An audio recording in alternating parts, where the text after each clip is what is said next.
कोल्हापूरचा तांबडा पांढरा रस्सा महाराष्ट्रात प्रसिद्ध असल्यानं परजिल्ह्यातील येणारे प्रवासी आनंदाने जेवणाचा आस्वाद घेत असतात।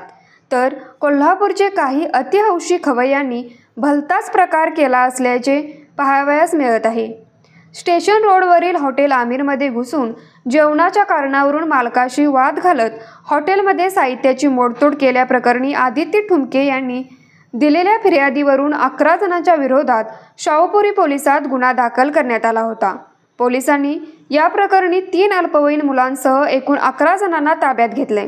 जेवणासाठी प्रसिद्ध असलेल्या कोल्हापुरातील स्टेशन रोडवरील हॉटेल आमिर येथे शिवाजी पार्क परिसरातील 3 युवक जेवणासाठी गेले होते। यावेळी त्यांनी आम्हाला ताटात रोटीच पाहिजे असा आग्रह धरत हॉटेल मालकाशी वाद घातला।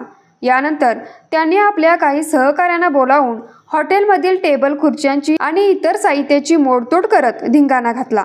यावेळी आदित्य ठुमके यांच्यासह अन्य 2 जण किरकोळ जखमी झाले। या प्रकरणी आदित्य ठुमके यांनी दिलेल्या फिर्यादीवरून 11 जणांच्या विरोधात शाहूपुरी पोलिसात गुन्हा दाखल केल्यानं शाहूपुरी पोलिसांनी या प्रकरणी शिवाजी पार्क येथे राहणाऱ्या रमेश माळगे, आकाश कांबळे, अतुल कांबळे, अजय जगदाळे, रोहित जाधव, गणेश कांबळे, राजू कांबळे, समीर कांबळे यांच्यासह अन्य 3 अल्पवयींना ताब्यात घेतले। या प्रकरणी सहाय्यक पोलीस निरीक्षक पल्लवी यादव अधिक तपास करत आहेत। न्यूज मराठी 24 साठी पांडुरंग फिरंगे, कोल्हापूर।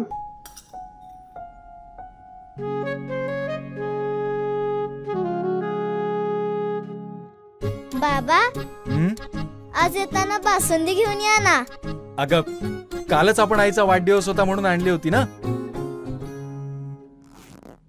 ऐकलं, गोकुळची बासुंदी पुन्हा खावीशी वाटतेय। खरं सांगू, मलाही खावीशी वाटतेय।